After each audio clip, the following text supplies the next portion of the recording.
Hello and welcome. My name is Chris Rowena. I'm the lead communications analyst at Health Workforce Development. We're excited that you've joined us today for the Behavioral Health Scholarship informational webinar. Here's the agenda for today's webinar. Do some housekeeping and introductions right here at the beginning, followed by a welcome and overview. We'll go through the program elements, the application process, and the evaluation. And then at the end, we will have a time for question and answers, followed by closing remarks. Before we begin, I'd like to discuss a few housekeeping items. This webinar is hosted in Microsoft Teams. If you're not familiar with the platform, you can find the camera, microphone, chat, and view control features in the menu bar at the top of your screen. The chat option will be open for asking questions during the Q&A session, which is at the end of this webinar. And this webinar will be recorded and available within 7 to 10 business days on our website. And with that, it is my pleasure to introduce Wahida Nawab, Grant Section Chief for Health Workforce Development, for our opening remarks. Hello, thank you. Thank you, Chris. First of all, hello, everyone. Thank you for joining us today for the Behavioral Health Scholarship Program webinar. And it's my pleasure to welcome all of you.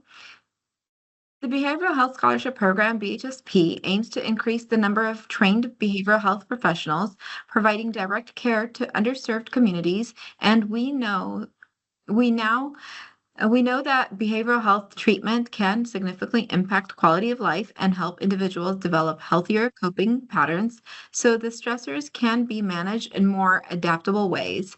You, as potential applicants for this program, will play a critical role in providing clinical behavioral health services to those living in underserved communities. I forgot, I don't have my camera on. My apologies.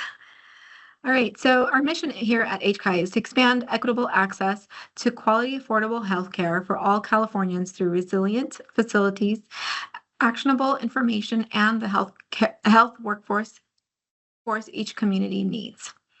All right, and the Office of Health Workforce Development strives to fulfill the mission by the following: develop, support, and expand a health workforce that serves medically underserved areas, serve medical health members, represent the California it serves through racial and language diversity, offers programs that provide financial support for organizations building the workforce pipeline, organizations expanding educational capacity, individuals pursuing health careers, organizations supporting providers and addressing retention. The purpose is to increase the supply of a trained behavioral health workforce in California. $16 million is available to fund individual scholarships of up to $35,000 for undergraduate applicants and up to $25,000 for certificate and graduate applicants for the 2025 through 2026 school year. This program is funded by the Children and Youth Behavioral Health Initiative, which supports behavioral health professionals to serve children and youth age 0 through 25 years. Our problem statement is 1 in 6 adults suffer from mental illness, and 1 in 14 children have a serious emotional disturbance. Despite a growing need for skilled behavioral health professionals, there is an inadequate supply of workers to keep up with the demand. California needs to expand its behavioral health workforce to better address the unmet behavioral health needs in diverse communities, particularly for children and youth through age 25. Now I will go ahead and let you know that you will learn about a few things throughout the slides, and that is the BHSP program elements and key dates, the BHSP application process, the BHSP evaluation and scoring procedures. I will now turn it over to Diana Garcia, who will get us started on the BHSP program elements and key dates. Thank you. Wahida. Good afternoon, everyone. I'm Diana Garcia. I am the program officer with the Behavioral Health Scholarship Program, also known as the BHSP, and I will go over the program elements, and the key date. Next slide, please. There are 1 of 2 pages list the eligible professions for this scholarship. Please look over these. You can also see this list as it appears in the Behavioral Health Scholarship Program grant guide. So I won't read through all of these right now, but let you read through them, skim them. And we'll discuss that the certified wellness coaches are not included here because there is a separate scholarship opportunity for those wanting to pursue this profession. The webinar for the Wellness Coach Scholarship Program took place on Thursday last week on January 9th at 1:30. For more information about the Wellness Coach Scholarship Program, please visit our website where you can find more information for that. And the address link is listed there. And next slide, please. And this is page 2 of the eligible professions. There's over 30 eligible professions. It has to be one of these professions that you list on your application to be eligible for this particular scholarship. So please keep that in mind. If it's outside of these different professions, you may not be eligible for this scholarship. The awards. Applicants are eligible for up to $35,000 for undergraduate students and up to $25,000 for certificate and graduate students. The award levels. HCAI may award full, partial, or no funding to an applicant based on the applicant's criteria, score, and the amount of available funds. Applicants will be awarded no more than their total cost of attendance for 1 year of the program. Within 6 months of graduation, awardees must begin 1 year of service obligation, providing direct client care in a qualified work site. Key dates for this scholarship. The application became available on January 2nd of this year at 3:00 p.m. The application deadline is February 13th of this year at 3:00 p.m. The anticipated award notice dates will be going out on April 1st of 2025, and the scholarship grant execution date, which is the date that the grants are signed by the applicants into contract, would be on May 15th. The due date of the scholarship program verification form, which we'll review in detail, that will be August 1st of 2025. The grant agreement start date then begins on September 1st, and the anticipated release of funds is November 1st of 2025. The BHSP application process.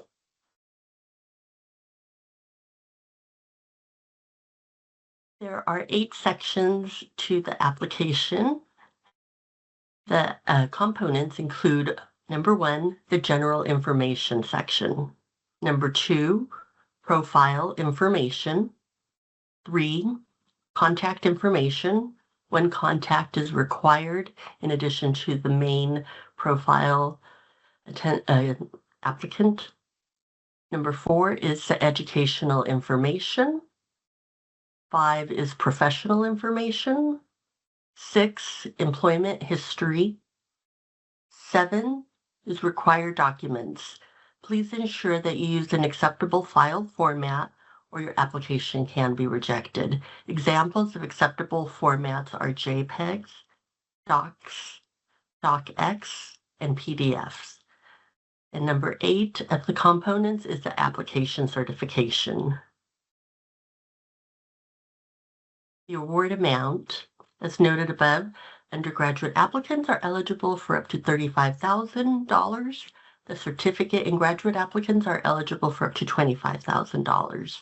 As funding permits, grantees may apply each year for another BHSP award. For each award, the grantee will be required to serve an additional 1 year service obligation.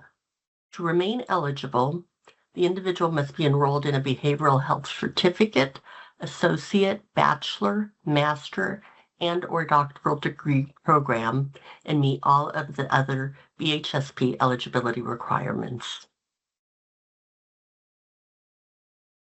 Reviewing over the scholarship program verification form, this form is critical for your application and to be eligible for this scholarship. If you are awarded the scholarship, you will be emailed a copy of the Scholarship Program Verification Form, the SPV, early in June of 2025. So we will email that form to you. It is available on the website at this time, but we understand that it will be available by email as well on June 25th. You are required to have your college or university registrar complete and sign the form.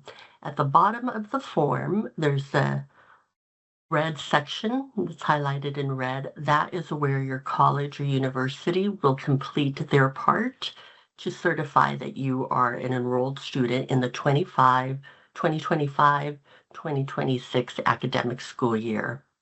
You must submit the completed and signed SPV form by August 1st of 2025.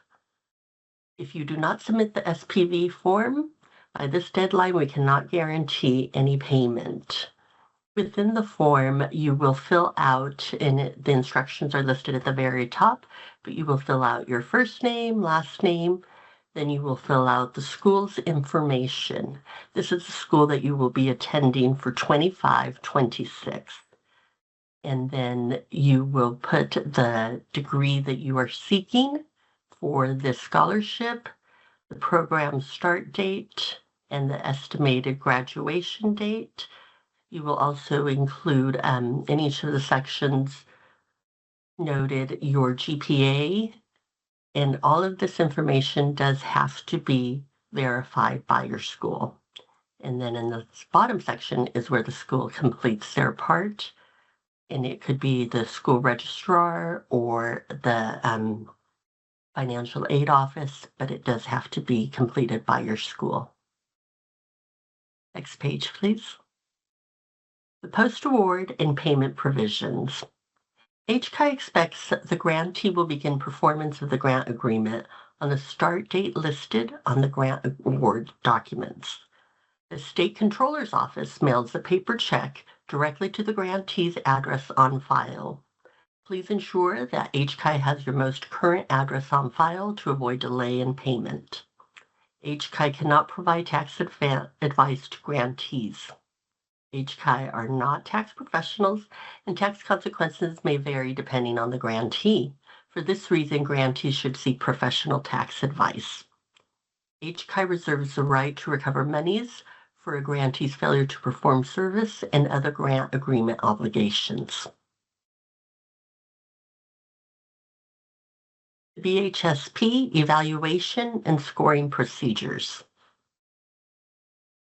The application evaluation criteria include the following themes: income-based financial situation, experience working in an underserved area or with underserved groups, experience with homelessness, experience with the foster care or child welfare system, first-generation college student, languages spoken other than English, academic setting in a California community college, a California State University, or a University of California, and then having been a prior grantee through the BHSP program, Behavioral Health Scholarship Program.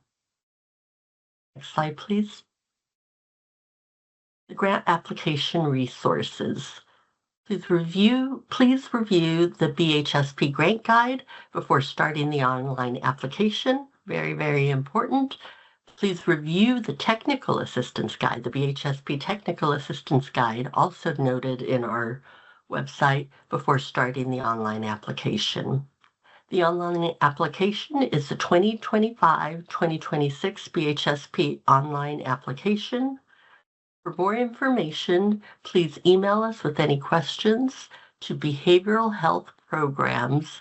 Our email address is bhprograms@hcai.ca.gov. That's always the email to go to for any questions you may have. Check out also our the funding eligibility tool on our HCAI website.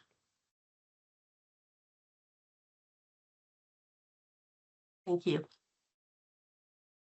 All right, thank you, Diana. As you can see, our team has put a lot of work into this program. We're excited that you've joined us today to learn more.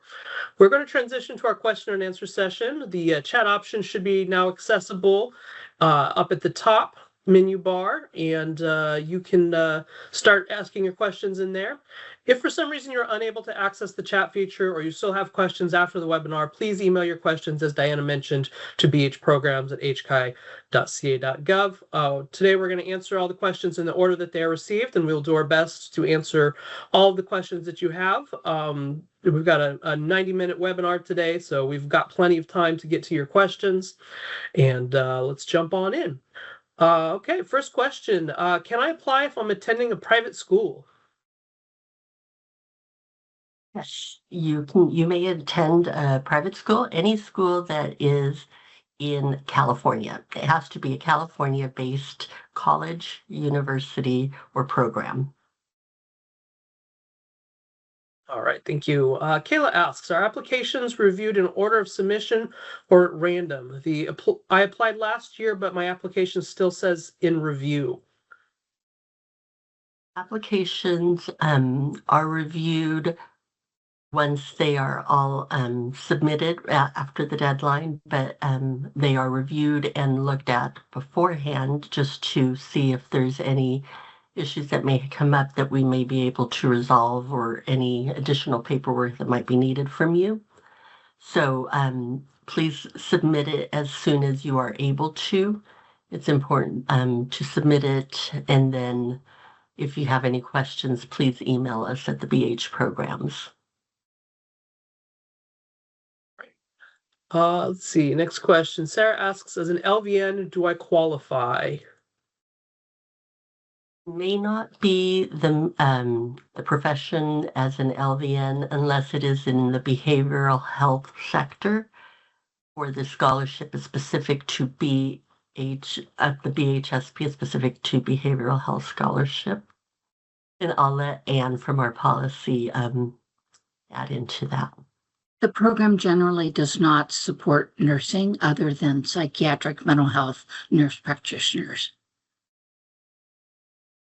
All right, thank you, Anne. Let's see. Lavinia asks, if you are still in the application process, can you still apply for the grant? I don't understand that question, Lavinia.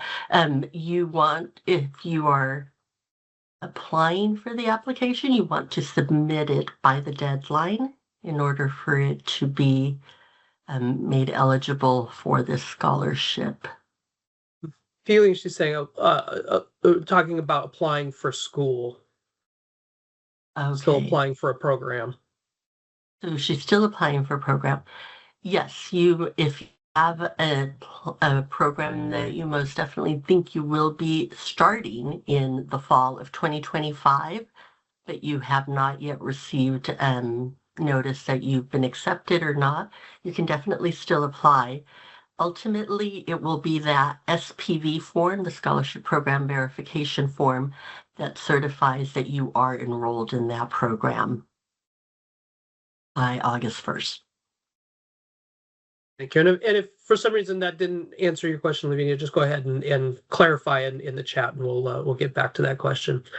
All right. Next question. If you change the college that you put in the application, is that acceptable? For example, you may be accepting schools currently and not sure which school yet. It is. We will need a new scholarship program verification form from the school that you are in attendance, going to be in attendance at.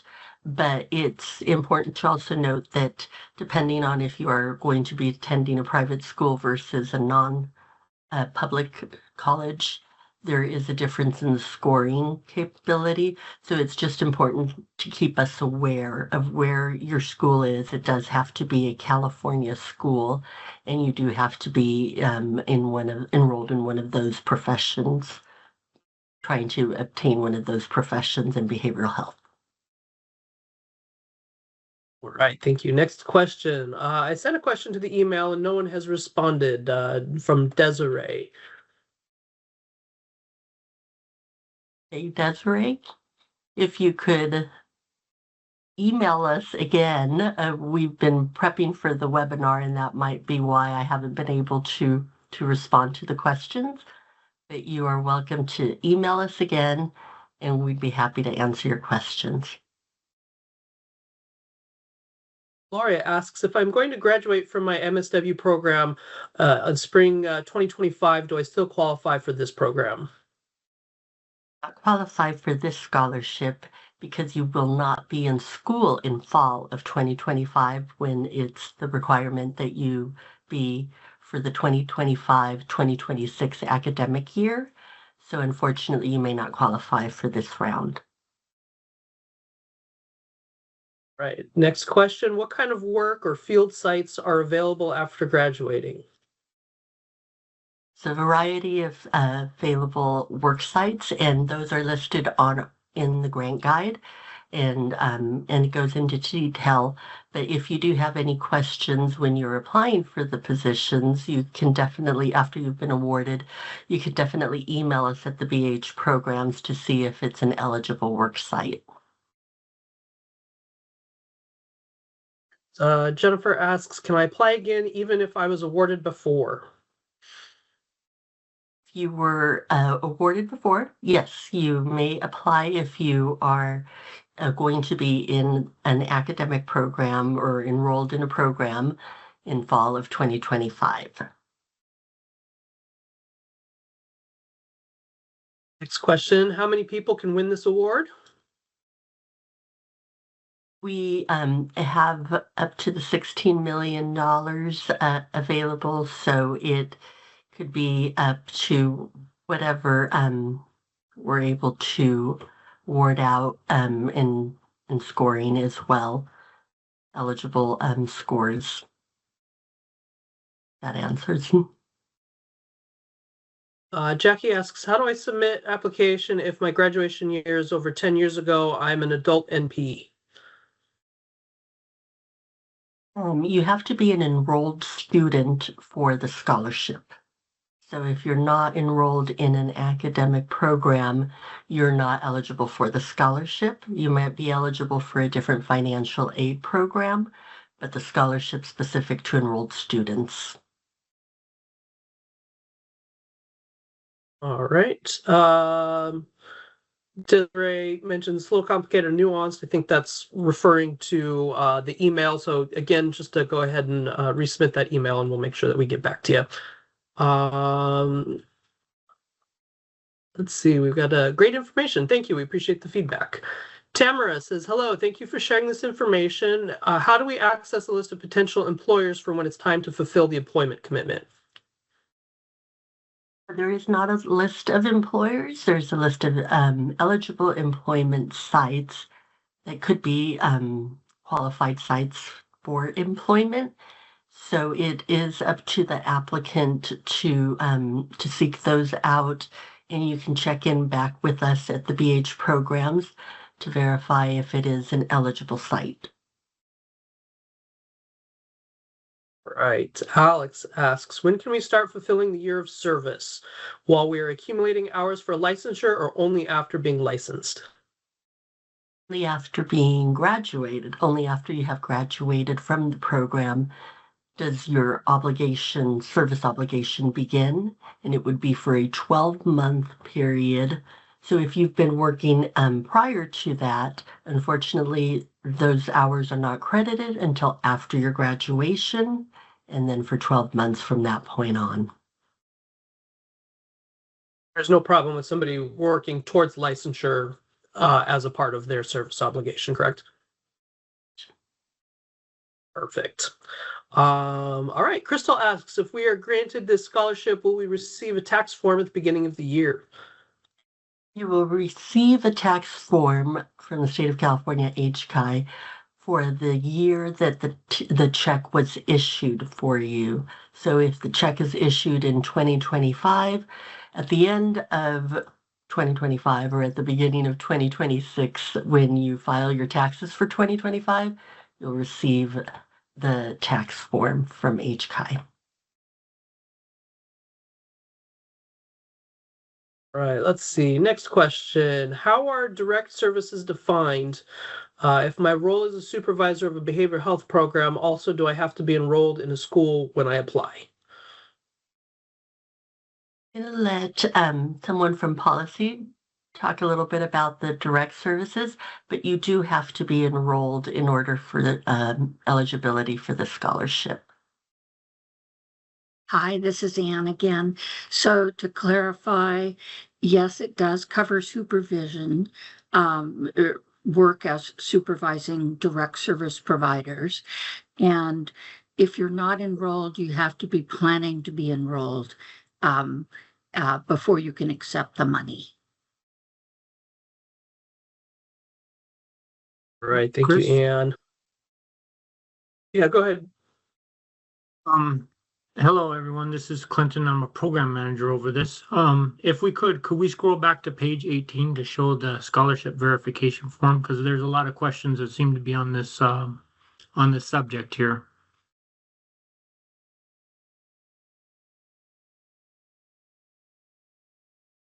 For everyone's information, on the right side of the screen, we're demonstrating the scholarship program verification form. So this is important, okay? This is a key element in the application process. We don't expect it right now, but as we approach that August 1st deadline, okay, we will expect you to capture this from the school that you're attending, okay? We expect that you are an active student and you're in a behavioral health discipline. And when you have your school complete this form, that'll be an attestation from the school declaring just that. So you have to be an active student. You have to be in a behavioral health discipline. And the school will need to complete this form. So if you're one of those people that have already graduated a long time ago or are in a career that's not related to behavioral health, then this opportunity would not be for you. This is for active students who are in a behavioral health discipline. So this form is important. It is not due right now at application. It will be due in August. That's all I wanted to say. Thank you. That clarification, Clinton. All right, next question. Is there a list of approved facilities? We've touched on that before, but do you want to remind everybody where that can be found? Eligible sites are in our grant guide, BHSP grant guide. If you have any questions about those, email us at the BH programs, please. Okay. Erica asks, do you have to be a student? Yes, you do. Yes. You have to be enrolled. Michelle asks, what if I'm waiting to be accepted into graduate school? You are welcome to apply and submit your application, but you do not need to submit that SPV form certified by your college that you are an enrolled student for 2025-2026 academic year. And that goes along with the next question, pointing out that graduate programs that start in the fall don't receive admission letters until typically April or May. So they would still be able to apply and just fill out that SPV form on August 1st. August 1st. There we go. Let's see. Jacob asks, will we have a copy or will we get a copy of the slides how you presented? Yes, we will be putting a copy of this recording and the slide deck on our webpage. Typically takes us 7 to 10 business days to get the recording ready to be on the webpage. And so we will have that up as soon as possible along with the slide deck. So check back to our webpage within 7 to 10 business days and you should see everything there. Douglas, I haven't received last year's award yet and haven't received an email response. Should I send another email? Yes, please. We're a little occupied right now, but if you could send the grant agreement number in your email, that would be very helpful. Thank you. Sophia says, thank you for this opportunity. Sophia, thank you for joining us today. We appreciate your participation. Paulina says, how do we accurately fill out the cost of attendance form if we are still applying for the universities and are unsure which ones we are attending yet? You should pick one of the schools that you are most likely going to be going to or going to be admitted into and go off of that tuition. The other parts of the cost of attendance form are based on your individual circumstance. So it's what you pay for transportation, if you're paying for books, and all of that is specific to you. So if you can pick through the schools, one of the schools that you are targeted to go to in the fall of 2025. Right. Lauren asks, what would happen if, due to program prerequisites and class availability, I am not able to take 6 units in one semester? Also, do classes not part of the program count towards the 6-unit requirement? If I can have policy help me with that question.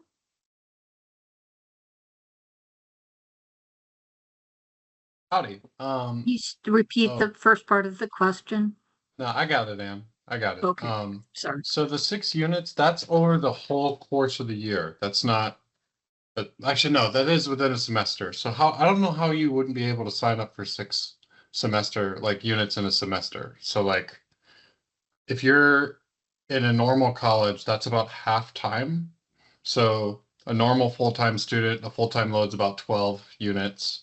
And to graduate within a 2-year span, you normally have to take 15 credits a semester. So if you're on a quarter system, then like you can take less credits because we're targeting this by semesters. But you have to take a 6-credit load on a semester load. That makes sense. So to be clear, they could take classes that don't count towards the program requirements, but as long as they're maintaining their course load of 6 units, they'll be okay. Is that correct?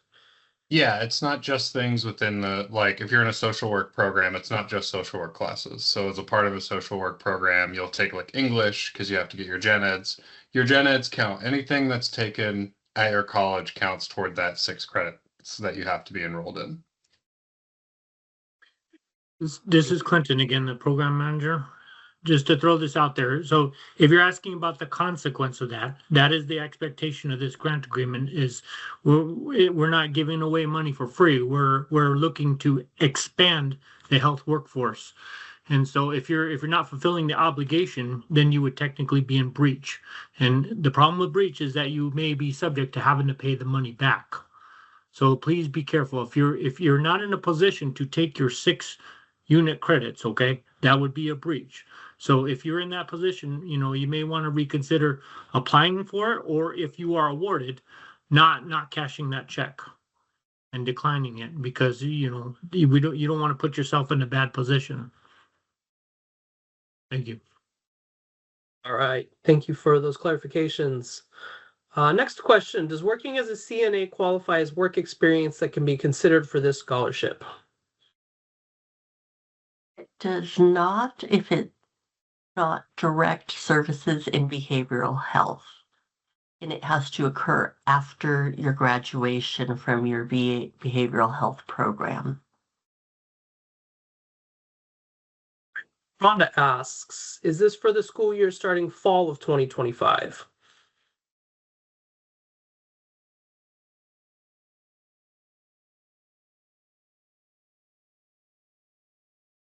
Is that correct? Fall 2025? Correct. Okay. Fall of 2025 and forward. 2025 to 2026 spring. Looks like we've got another issue with email response. Yolanda sent one on January 2nd. So go ahead, Yolanda, and re-forward that email, and we'll make sure that we get to you. Douglas says, does being a previous grantee increase or decrease our chances of receiving another award? I'm going to let policy or somebody. It increases your chances. It's a part of the scoring criterion. It actually dramatically increases your chances of, you basically guaranteed to be in the top 5-10% of our scored applicants if you are a prior awardee. So if you are a prior awardee and you're listening to this webinar, we highly encourage you to apply if you are continuing your education. All right. Is there a list of schools and qualified organizations that meet the criteria? I'm sorry, can you repeat that, Chris? Is there a list of schools and qualified organizations that meet the criteria? The qualified schools would be if to be enrolled in any college school that's based out of California in a behavioral health profession or degree. There is not a list of colleges on our grant guide,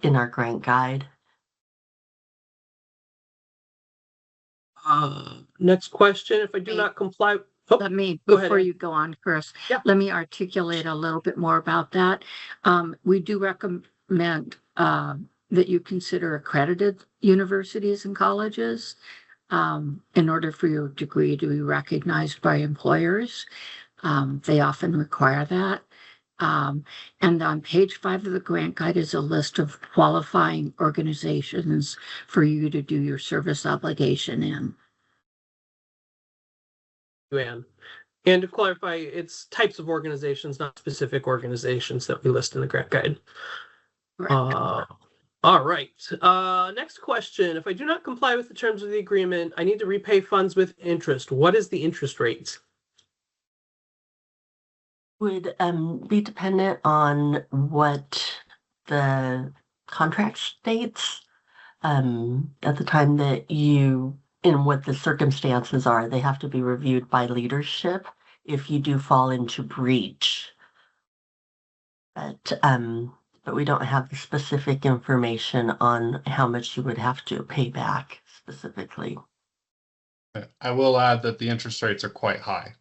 So they're not insignificant amounts of interest that you would owe. All right. Next question. Justin asks, to clarify, a master's program would be considered an adequate qualification for a grant. Master's program in behavioral health. Yes. Behavioral health. Yes. All right. Jesus asks, can I apply if my application to my master's program hasn't been approved yet? Can apply, and it comes down to you being accepted in the fall of 2025 with that SPV form due by August 1st. And then Karina asks, oh, no, excuse me, I skipped a question. Hillary asks, would a degree for a master's in public health apply if the role is direct behavioral services? I'm going to let policy help me with that. Could you restate the question, please? Would a degree for a master's in public health apply if the role is direct behavioral services? So for this program, it's not about the degree, like it's not the degree program that you're enrolled in. It's, does that degree lead to an eligible profession as listed in the grant guide? So if your degree leads to one of the eligible professions that's listed in the grant guide, then it's an eligible degree program to be funded. But if it doesn't, then it is not an eligible degree program. So it's all about the occupation you intend to inhabit after graduating and whether your degree program leads you to that occupation. All right, thank you for that clarification. Let's see. Karina asks, where do we input our income financial situation? There wasn't a place to share what experience we have in detail.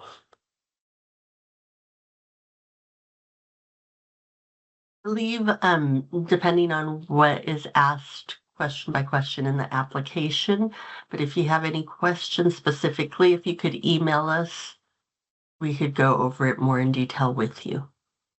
Thank you. All right, next question. Can students who are DACA recipients, not U.S. citizens, apply to this scholarship? You have to be able to fulfill your obligation, service obligation, the employment site after you graduate from your program That's one of the requirements, but you may apply for the scholarship and be awarded.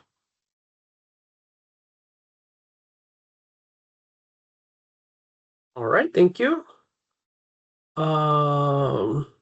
Okay, and next question. Let's see. Hello, I had a question about the 32-hour of direct care. For example, I am a school-based counselor as well as getting my MA for MFT.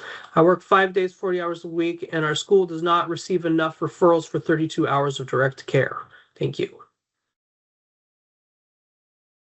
I'm gonna let policy answer that, but you should be eligible for the scholarship still.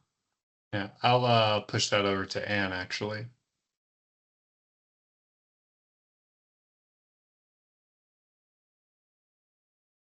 Hi. So it's a two-part thing. One is, yes, anyone can apply, but keep in mind that to fulfill your service obligation, you do need to work 32 hours or more providing direct services, which includes supervision of direct services, at your site after graduation. If you choose to work in a site that doesn't support 32 hours of employment, I would caution you about applying. All right, thank you, Anne. Let's see. Next question. Does the service commitment have to take place in California? Can the service commitment be done via telehealth or remotely? Has to take place in California. Has to be a California employer, and you do have to reside in California while you are working and fulfilling your service obligation. All right, thank you. Received the Golden State Social Opportunities Program grant for 2 years. Can I apply to this grant? If not, can I then apply again for the Golden State Social Opportunities Program, which opens this year? Golden State Social Opportunities Program will not be opening this year. It has come to its term. It's terminated, but you are eligible to apply if you are not in conflict with your service obligation or with your contract agreement from the Golden State. So the Golden State is a 2-year term contract, and then after graduation, a 2-year service obligation. And right now with the BHSP in its third cycle, you would still be in conflict, unfortunately, with the term contract and the service obligation period. So you may not be eligible as a previous applicant of the Golden State. Right. You.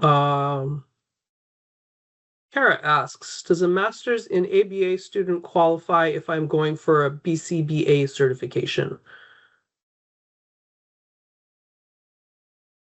I believe so, but I'm going to have Anne or Christian answer that for me. Yes, it does.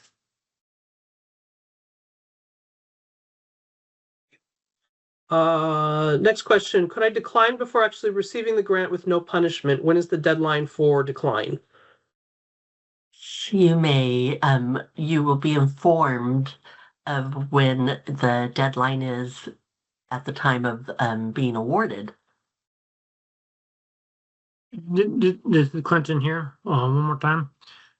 You are allowed to decline even after we send you a check, but the key is don't cash the check.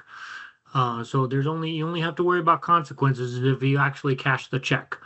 Then you'll be subject, if something goes wrong, then you'll be subject to paying it back. But that is the last second threshold before there is a consequence that you may have to deal with. Is if you are awarded, even after you're awarded, okay, and you are sent a check, you have up until the point when you have the check in your hand. If you cash it, then there'll be a problem. If you don't cash it though, then there's no consequence yet. Okay. Thank you. All right. Okay. Next question. Patricia, if I'm a CHW, do I qualify? I'm sorry, if you're a what? CHW, community health worker. Yes, if you're a CHW, you do qualify. If you have any questions about or need direction, please email us at the BH programs. I'm going to contradict you, Diana. Community health workers don't require a college degree. If you happen to be a CHW and you're going on to college to gain an education, advanced education, then I would refer you to the grant guide, the early pages, to look at the professions that these grants, these scholarships would support you in achieving. Ann. Right. Thank you, Anne. Next question. Does an AA in liberal arts, humanities, and fine art qualify?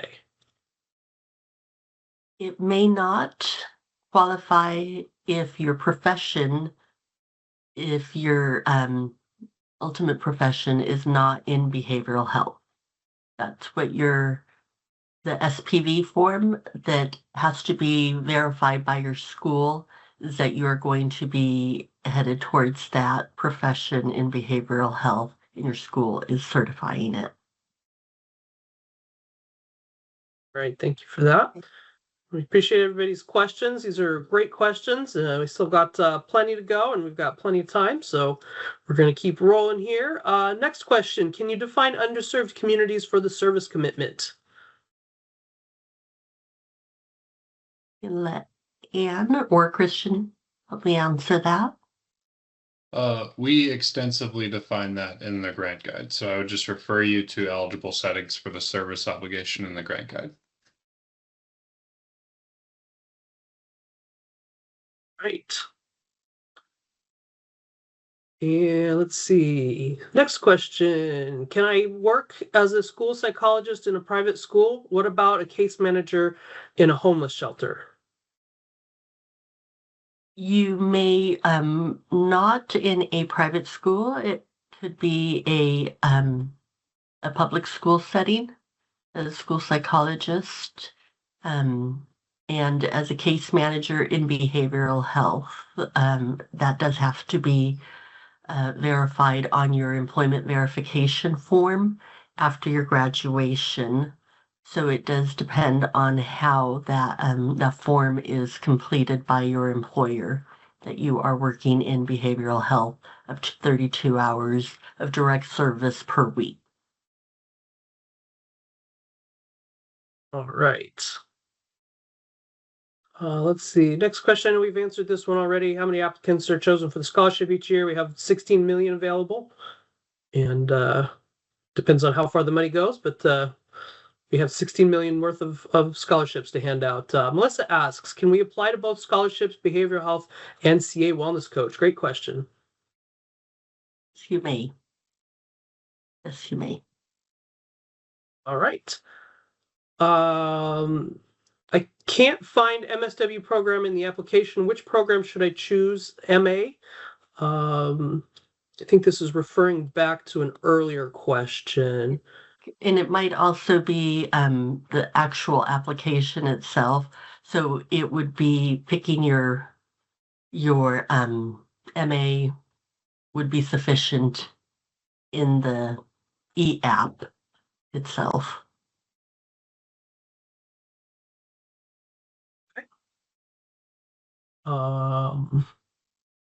Let's see. Next question. Are you considered a first generation college student if you are the first in the family to attend college in the US, but family have graduated in another country? I'm gonna let policy help me with that. No, even though I recognize that answer under some circumstances could actually harm some people that we would want to give that extra scoring to. Technically, you're not a first generation college student if your parents went to college. So the crucial thing to understand is that if your If we're talking about your siblings, so like your brother has already gone to college in another country, you're still a first generation college student if your parents didn't go to college. So the thing that's important is your parents, but if your parents went to college in another country, you're not a first generation college student.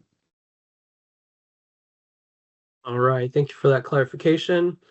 Lavinia said, I'm waiting for acceptance, already submitted. Good luck with your application there, Lavinia. All right, next one. Does this exclude students attending online universities as well? Does not. It has to be a California-based college, online or in person. Right. Marina asks, what is the acceptance rate for the program? What does a competitive applicant look like? What is your advice to increase our chances of being awarded? Going to let research or policy help me with that. Honestly, what makes a competitive application changes every year because it's based on the amount of funds that we have available to, for example, last year for some of our scholarships, we awarded everybody that was deemed eligible for the scholarship, regardless of score. So that's going to depend on the mix of applicants that we get this year and the amount of money we have. We have a significant amount of money available this year, and I would encourage everybody to apply. There's not really anything that you can do other than provide us your information when you apply for the application. And we're going to score on the basis of the information that you provide. But there's not anything like an essay or something like that that you could like put more effort in and suddenly you'd have a better score. So just provide us your information. The application's really easy to do, and we'll determine on the basis of scores who is eligible for the scholarship.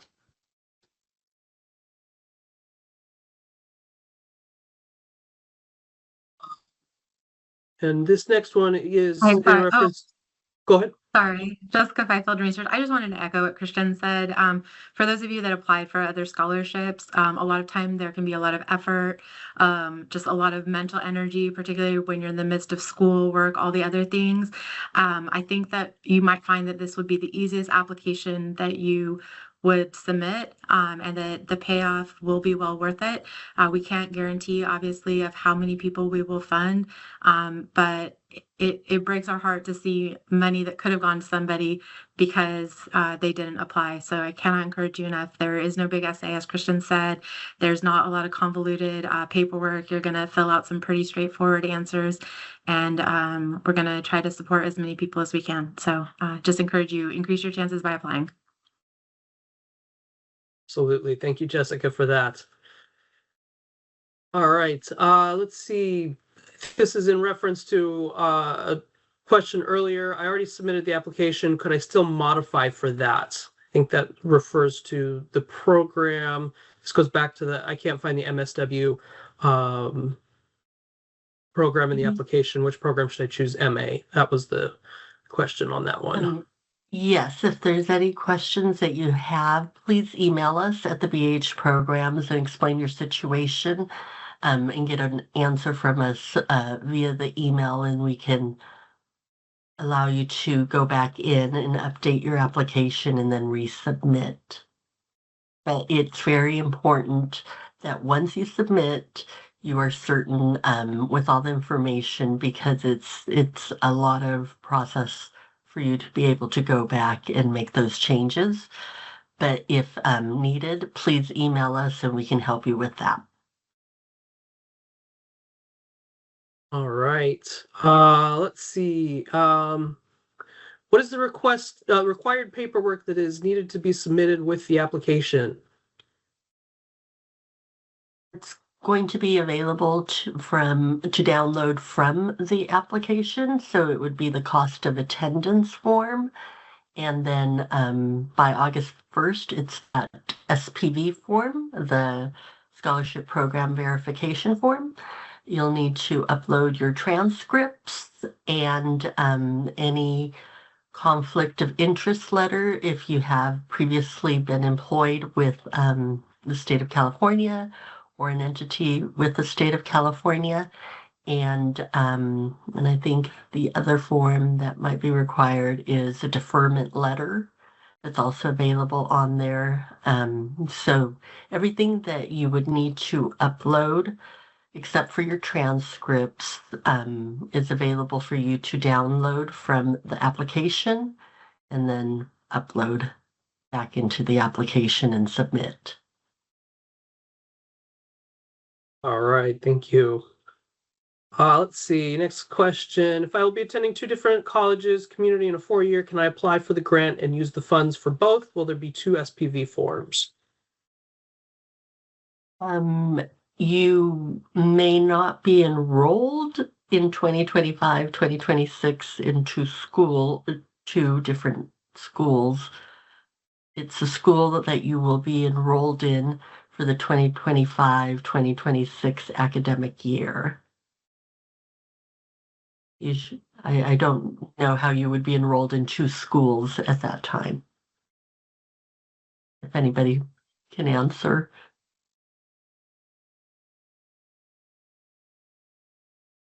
Let's see, folks, do you have any other insights on that question? Can you Somebody restate says in the question comments, again? dual enrollment. So dual enrollment for like high school and college, or just 2 colleges? 2 college programs. I think sometimes there's community colleges and 4-year colleges that have dual enrollment programs, I think is what they're referring to. Mm-hmm. I mean, this is So if you're in a dual enrollment program, one of your colleges will be your base college through which you enrolled in the dual enrollment for. So they'll be the ones that fill out all of your forms, and they can say that in both programs you're enrolled in this many credits, and this is the degree that you're after. So just have all your forms signed by the college through which you're based and through which you're doing the dual enrollment for. Because in every dual enrollment system, there's the college that you're based at, and then they, in cooperation with another college, let you attend classes at another college for credit. All right, thank you. Let's see. Next question. Is this scholarship only for those who have been accepted to a program, or can those who are planning to apply to graduate programs be able to apply for this scholarship as well? You don't have to be enrolled right now, but you will have to be enrolled in the program the fall of 2025.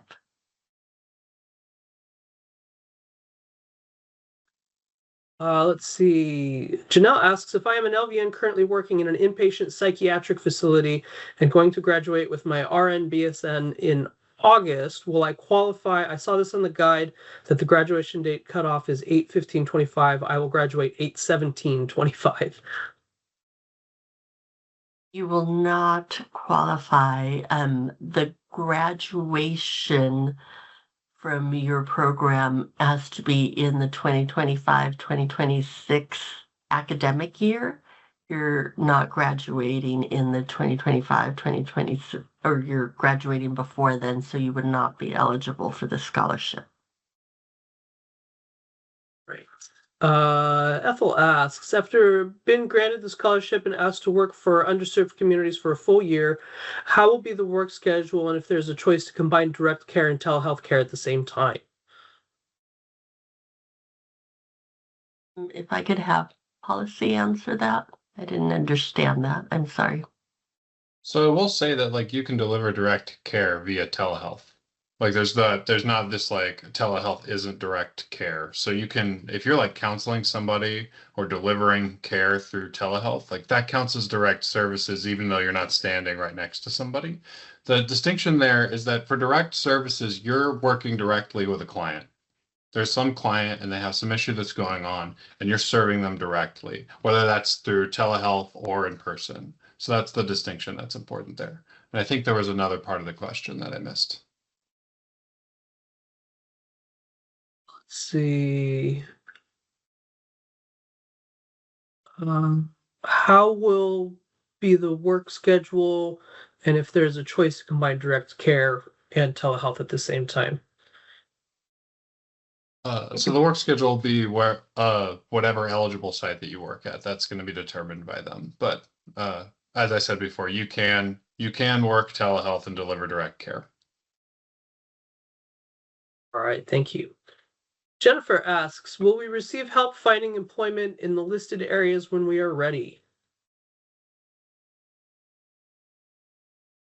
It will be your responsibility to find employment within those eligible work sites that are listed in the grant guide. So it is the responsibility of the applicant to find that employment in those eligible sites. Thank you. All right. You're always free to access your college's career center to help with that as well. I know most schools have resources for that sort of assistance as well. Let's see. Next question. For the degree selection, my program is an MS and LPCC. However, I am unsure which one to select from the provider list in the application. Gonna let policy help. Make your best guess.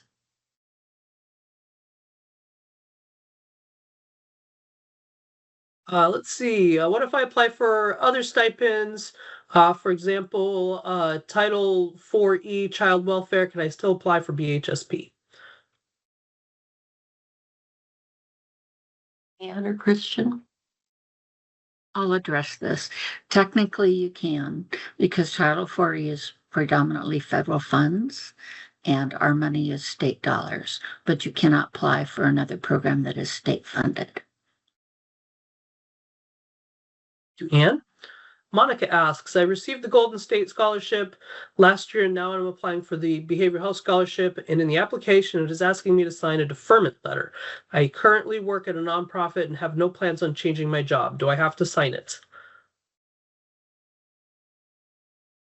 You may not be eligible for the Behavioral Health Scholarship if you had the Golden State in 2024, because you are still on contract for the 2024 GSOP, the Golden State, for 2 years. And you cannot be taking on a new contract agreement. So you may not be eligible for the scholarship in general. All right. Next question. Can we use the no conflict letter previously submitted if we are still with the same employer? Yes, you will want to always provide a new conflict of interest letter, if that's the question, every year that you apply for a new application. Let's see here. Next question, where did it go? How do you know the qualified work sites? We spoke about this earlier. Page 5 of the grant guide lists those out. Lavinia, so glad we were able to help answer your questions. Jennifer, it says, if we need more than 6 months after we graduate for taking board exams, etc., can we receive an extension? You may receive an extension. The 6 months are for you to begin your service obligation, so you are required to be employed within those 32 hours per week of direct service, whether you're taking your boards or you are working in a facility. You still are under that obligation to begin that 6 months after your graduation, within 6 months after your graduation. All right, thank you. Where can I find the detailed information for eligible geographic and site designations for service obligation? I can only see a general list in the grant guide. That's what's available. That is what's available. What's on that page that you had mentioned, Chris? Page 5, I think. 5, yep. Okay. Carissa, does the 1-year work have to be full-time? Has to be 32 hours of direct service at least. And if you do 40 hours a week, 32 of those hours do have to be direct service. So yes, it does have to be full-time. up to full-time or 32 hours. Next question. I was a recipient of the scholarship last year and plan to apply again this year. Is it possible to submit the application program verification now, or do we need to wait until June to apply for the second year of the scholarship? We are going to open it up in June. I believe in the date is the beginning of June for you to provide that SPV form from your school. Christian, any input? Yeah, so if you're trying to seek the scholarship again, you do have to apply again now. So you have to re-give us your information now so that we can obviously score you and award you another year. And then you're gonna owe us your SPV form later. I recognize that, like, if you're currently enrolled in a school and you're already in a program, you could probably get the SPV form filled out now, but that's not true for all applicants. So just to be uniform across every kind of applicant, we're just going to make everybody submit their SPV form later. All right, thank you. Leah asks, is 1 year of direct service commitment include supervision of staff doing direct service? For example, supervising wellness coaches or case managers? Yeah, as Anne explained earlier, yes, supervising direct services counts as direct services for purposes of that 32 hours. Right. Let's see. Next question. Desiree asks, I am currently enrolled in SJSU Bachelor's of Psychology and will graduate spring 2025 and will enroll in a master's social work program shortly after graduation. I can't enroll in the master's program until I graduate with bachelor's. There are questions on the application and items mentioned in the scholarship guide that indicate I have to graduate after August 2025. I graduate May of 25 for the bachelor's, but will graduate after August 2025 for the master's program. I'm not sure what information I need to put in the application. So it sounds like you will not be discussing your bachelor's of psychology in the application.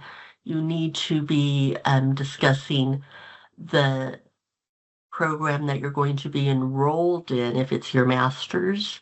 That begins after fall of 2025. So if you do not know where you'll be in the fall of 2025, you may not be eligible for this scholarship. You do have to know where you're headed for the fall of 2025 to be enrolled. If you're going to be applying for a program after your graduation, you may not have enough time to be accepted in the fall of 2025 for a master's program.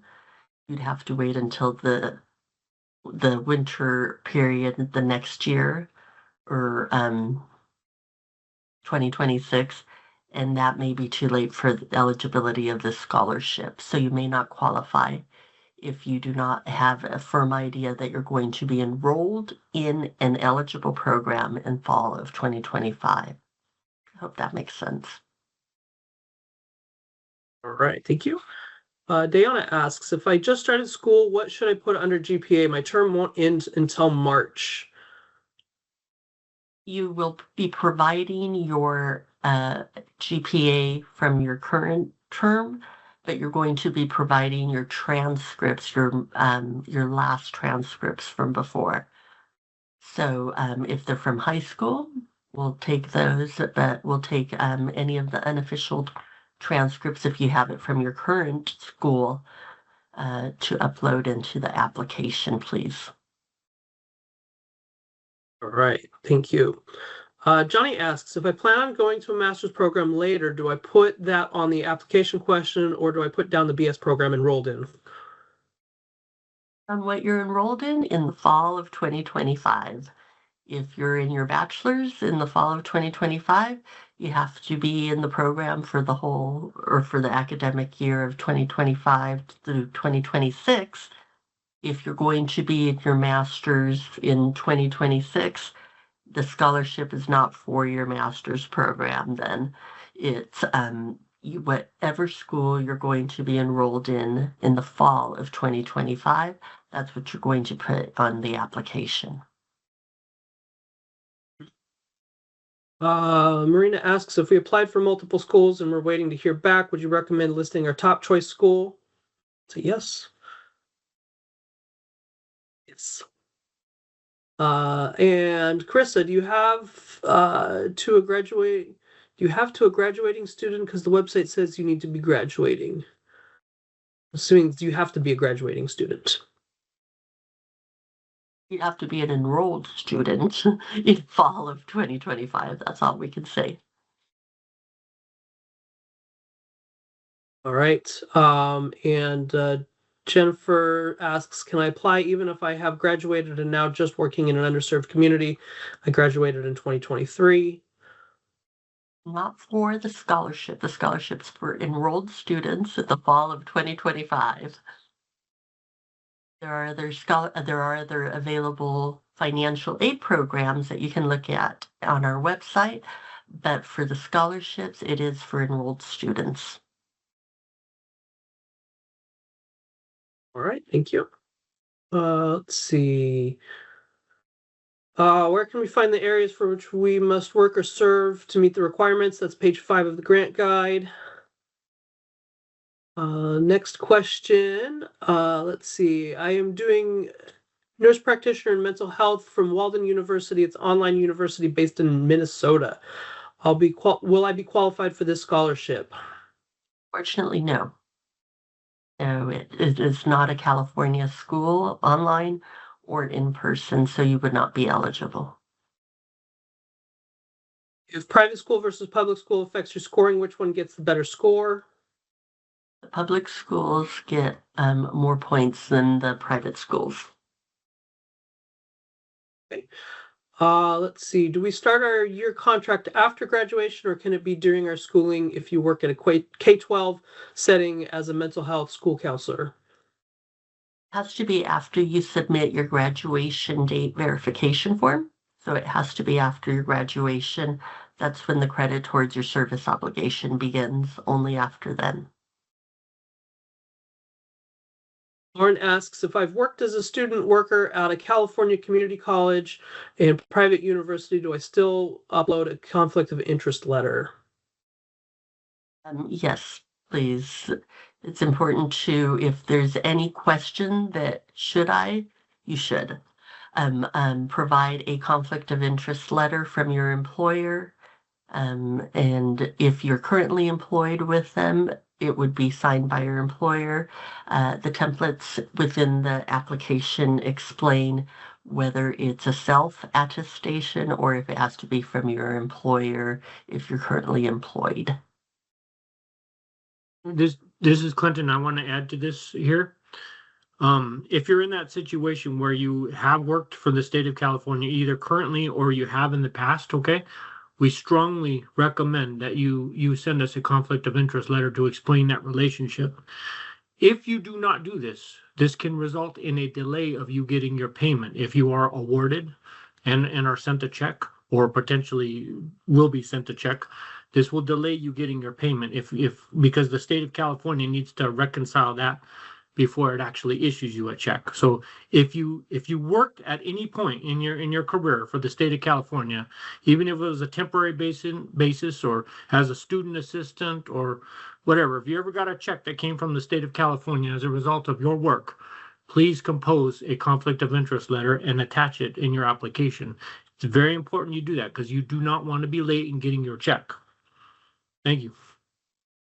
Clinton.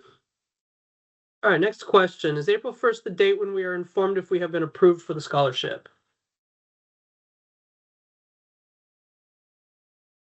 I believe so. It's on our key dates. If you can look back on those in the grant guide, if there's any questions, you can always email us at the BH programs. Ryan asks, I'm attending a campus that is here in LA, but the school first campus is in Chicago, specifically the Chicago School, Los Angeles. If the school has an address in California, that you can provide as correspondence address, then it would be eligible as a California-based program. You do have to provide that address when you are submitting the application. It asks for the school's address, that it be in the state of California. Right. Max asks, what penalty can I expect if I get the estimated cost of attendance form incorrect? How can I avoid this? If you have any questions about the cost of attendance, we are going to be reaching out to you if there are issues with your form prior to the review of the final submitted applications. So if you do have questions about what you wrote on the cost of attendance, please email us. But if we find any issues, we will contact you for you to correct them. All right. Johnny asks, does the app profile need a physical address? It would not let me use my P.O. box for a mailing address. I believe so. If it does not allow you to proceed with the PO, it does need a physical address on the e-app. Siobhan asks, I'm filling out the application. Do we have the ability to save progress mid-application and come back to it? I'm receiving an error and I filled out quite a bit already. I'm just going to try exiting the browser and going back in, but I don't want to lose my progress. You will want to try. I'll have Clinton answer that. This is Clinton again. When you're filling out the application, it offers a scroll button at the bottom of the page. When you click to the next page, it will save all the data you did in the page prior and the ones before that. And so if you're in that situation where you've experienced an error, okay, and say you're three pages in, it'll save to the last page that you completed. If you happen to be on the first page, then yes, everything that you did, with the exception of your profile, will be gone, because you have to complete each page before it saves, and it saves by clicking the next page button. So hopefully that answers your question. All right, thank you, Clinton. Alicia asks, if we are accepted into the program, will the SPV be available for universities to complete online? I may be attending a school up north and do not think I will be able to physically get to the office registrar to turn in the SPV form to them. The SPV will be available to you. It's available to you right now on the website, but you will be responsible to get that signed by the school one way or another and submitted in by August 1st. All right, Rhonda asks, I'm a psychology major at a CSU and focusing in behavioral health, but the major is not called behavioral health. Do I still qualify? And if your profession is going to be one of those professions listed in the grant guide. Next question, I work at an LA community college. Should I still complete the conflict of interest from it after I be accepting the payment after I have left my job?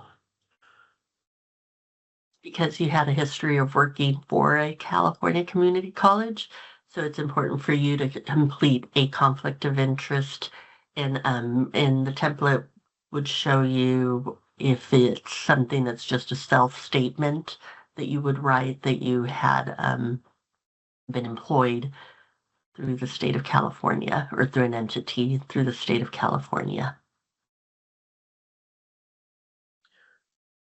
Taylor asks, if you have been awarded another scholarship through your local county that comes with the service obligation, are you eligible to receive this award too if the service obligations align?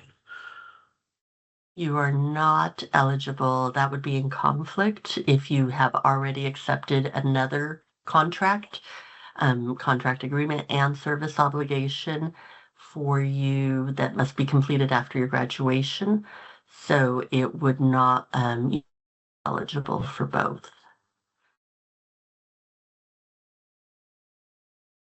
All right, let's see here. If I met the requirement under the employment experience, will I be able to apply? Has to be enrolled.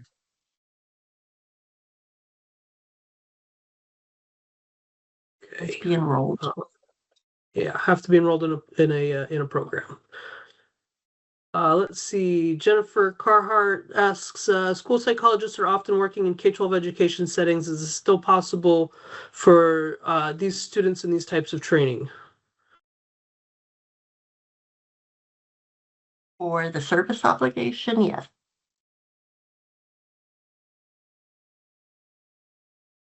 Okay. Let's see. We are starting to run out of time for today, so I'm going to start going through just trying to make sure that we answer questions that haven't been answered already. I'm going to take probably 2 or 3 more questions before we move on to the end here.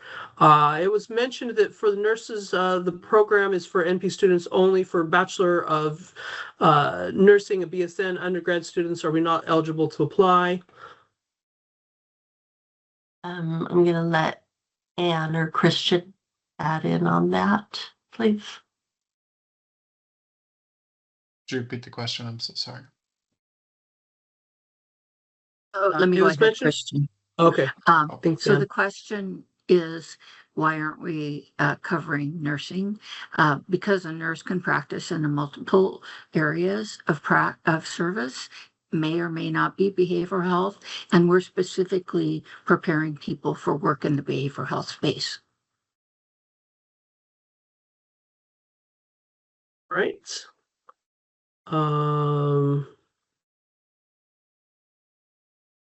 All right. I am a certified CADAC through CCAPP. And on the application, it states the date the certification was issued can't be more than 10 years ago. I was certified 2011 and won't let me put that in. Do I just make up a date?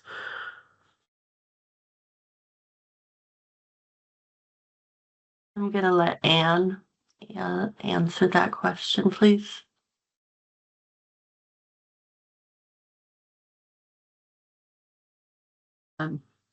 There we go. Sorry.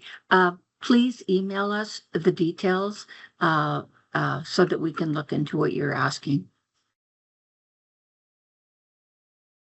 All right.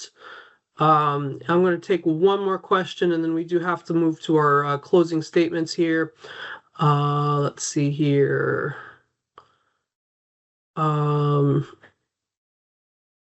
If I have a disability and cannot work 32 hours per week, can I still get the scholarship with a modified way to fulfill my service obligation?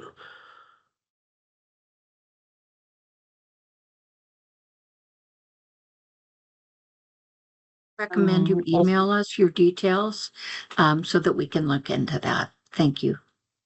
Absolutely, yeah. Lauren, go ahead and give us an email. And for everyone else who wasn't able to get their questions answered, please email us as well. We're going for almost 90 minutes today, and we really do appreciate all of your participation in the Q&A. You guys have such great questions, and that's why we do these, is to make sure you can get your questions answered. Again, please email the team at bhprograms@hci.ca.gov. And as a reminder, we will be posting the recordings of this webinar and slide deck on our website in approximately 7 to 10 business days. I'm going to go ahead and hand it back to Wahida for some closing statements. And then from there, I will close out the webinar with our resources. Thank you, Chris. All righty. Thank you to our grants team, and again to all of you for spending your valuable time with us today. Collectively, we are addressing mental health care shortages and taking steps to acknowledge the critical role that mental health has in our emotional well-being, which makes the role of behavioral health professionals so important. On behalf of our team, myself, and HCAI and the executive leadership, we thank you, and I will now turn over to Chris to wrap us up. Thank you, Wahida. Well, we really do appreciate everybody joining us today to learn more about the Behavioral Health Scholarship Program. We're excited to be able to offer it as just one part of all of our health workforce development efforts at HCAI.